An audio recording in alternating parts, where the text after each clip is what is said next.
Sharda recording studio Maulapur बाजार।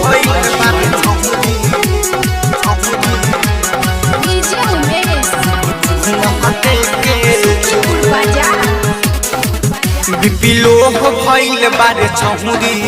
दुगो चुमा देके जो बिपिलो भइल बारे छौरी दुगो चुमा देके जो दिल के मांग बटा न फेंके के रहे के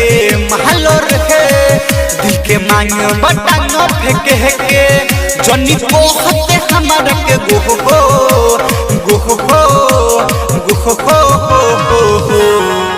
बिपिलो भइल बारे छौरी दुगो चुमा देके जो बिपिलो भइल बारे छौरी दुगो चुमा देके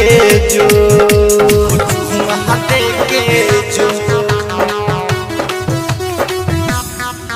बिपिलो भइल बारे छौरी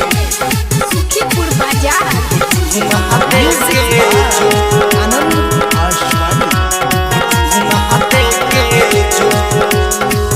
तोहरे चक्कर में पड़ के दू बरनी जहान गे चाटी के टौन की दे दो फौंडियो मुदान गे फौंडियो मुदान। हाँ तोहरे चक्कर में पड़ के दू बरनी जहान गे चाटी के टौन की दे दो फौंडियो मुदान गे चाटी के टौन की दे दो फौंडियो मुदान गे बारे माले न हम सरकारी रहे महलो रहे बारे माले न हम सरकारी तनी गोलिए के ले दे टुको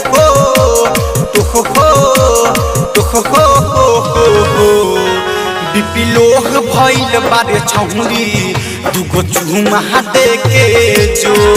बिपिलो भइल बारे छौरी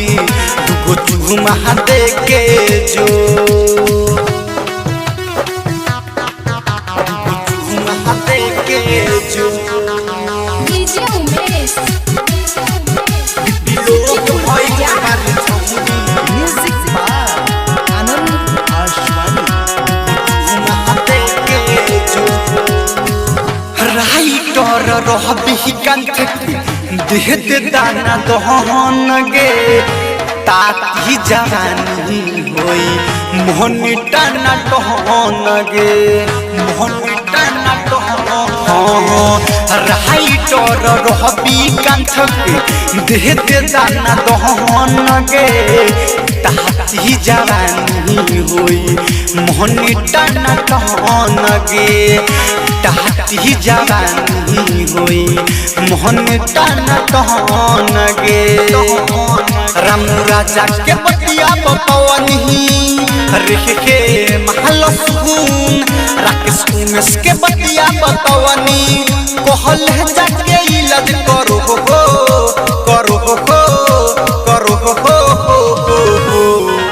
बिपिलो भइल बारे छौरी दुगो चुमा देके जो बिपिलो भइल बारे छौरी